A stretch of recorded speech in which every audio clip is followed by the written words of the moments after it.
दगळे, सुनीता सुरेश कवटे, वनिता सोमनाथ दगळे, कैलास निंबा कोकणे, बाळू रामभाऊ साबळे, अशोक शंकर कुलाळ यांनी सहकार्य करायचं आहे। वेळोवेळी आपण सूचना देत आहोत। हा कार्यक्रम सर्वांना पाहता येईल याची सर्वांनी नोंद घ्यायची आहे।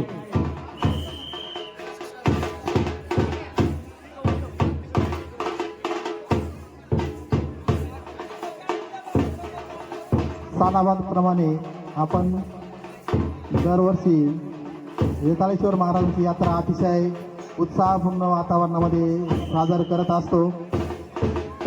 यात्रेसाठी पंचक्रोशीतून अनेक पाहुणेरावळे या ठिकाणी आलेले असतात।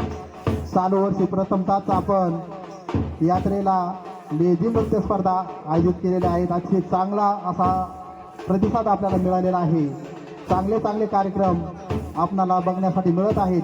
सर्वांना विनंती की आपण सगळ्यांना कार्यक्रम बघता येईल याची काळजी घ्या। समोर महिला भगिनी आहेत माझ्या इथं समोर, त्यांना विनंती की आपण खाली बसून घ्या, कृपया खाली बसून घ्या। सावली आहे, खाली बसून घ्या, सगळ्यांना कार्यक्रम बघता येईल याची काळजी घ्या। वेताळेश्वर यात्रा 2026 उत्सव हा साजरा करण्यासाठी चिंचवणे विकास प्रतिष्ठान असेल, नोकरदार वर्ग असेल, सरपंच उपसरपंच, ग्रामपंचायत सदस्य, त्यानंतर वेताळेश्वर तरुण मित्र मंडळ असेल, महिला बचत गट असतील, या सर्वांनी ही यात्रा उत्सव साजरा करण्यासाठी जे सहकार्य केलं त्यांचं सुद्धा सहर्ष स्वागत आणि आभार। श्रीराम महिला लेझिम पथक देवळे जुन्नर यांचं लेझिम नृत्य या ठिकाणी चालू आहे। अतिशय सुंदर असा कार्यक्रम या ठिकाणी संपन्न होतो आहे। या लेझिम पथकामध्ये आपल्याच गावची त्या ठिकाणी त्यांना दिलेलं आहे की या लेझिम पथकामध्ये आहे यशोदा विठ्ठल दगळे, ती या लेझिम पथकामध्ये आहे।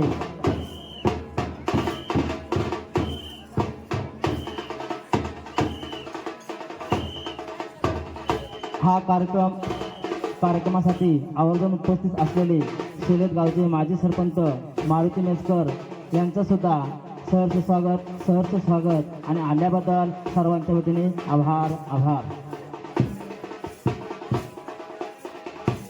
वेताळेश्वर महाराजांच्या यात्रेसाठी पंचक्रोशीतून अनेक पाहुणे रावळे या ठिकाणी उपस्थित आहेत। मी चिंचवणे गावच्या वतीनं त्यांचं या ठिकाणी सहर्ष स्वागत करतो। अतिशय शिस्तबद्ध सुंदर असा कार्यक्रम या ठिकाणी संपन्न होतो आहे। रामनाथ चावडे संजय दगळे आपण सुद्धा सहकार्य करायचं आहे।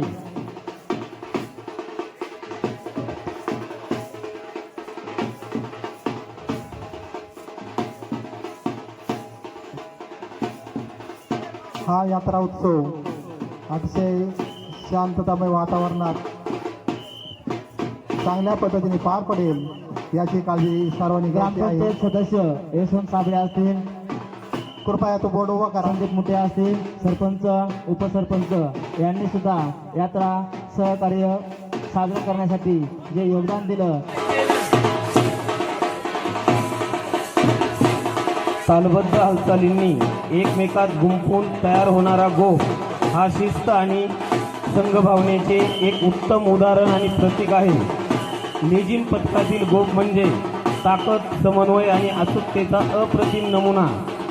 या ठिकाणी आपल्यासमोर श्रीराम महिला लेझिम पथक देवळे जुन्नर या अतिशय उत्कृष्ट पद्धतीने आपल्यासमोर सादर करत आहे। ढोलाच्या प्रत्येक ठोक्यावर पथक ऊर्जा मैदान दणदणून सोडते आणि हा अप्रतिम गोफ आपल्यासमोर तयार होत आहे। लेझिम पथकाचा गोफ म्हणजे महाराष्ट्राच्या परंपरेचा दमदार आणि देखणा आविष्कार आहे। सर्वांनी बघा, गोफ तयार होत आहे, वरून खाली गोफ तयार होत आहे। ते सुंदर असं नृत्य त्या ठिकाणी सादर करत आहे। यानंतर शिवशंभो लेझिम गोप पथक खडकवाडी जुन्नर यांनी तयार राहायचं आहे।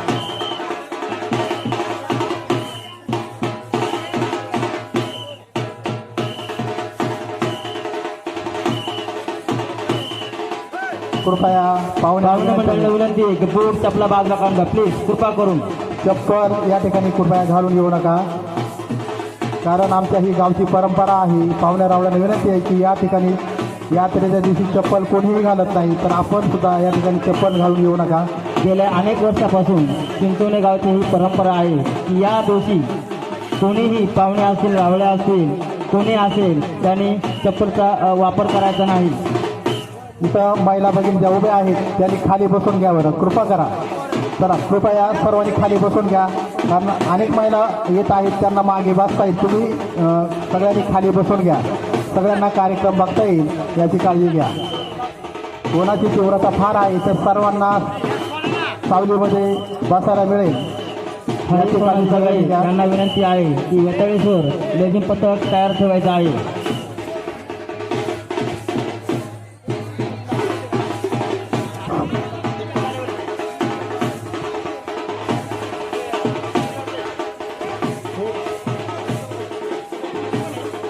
शिवशंभो लेझिम गोप पथक खडकवाडी जुन्नर यांनी तयार राहायचं आहे. शिवशंभो लेझिम पथक खडकवाडी जुन्नर.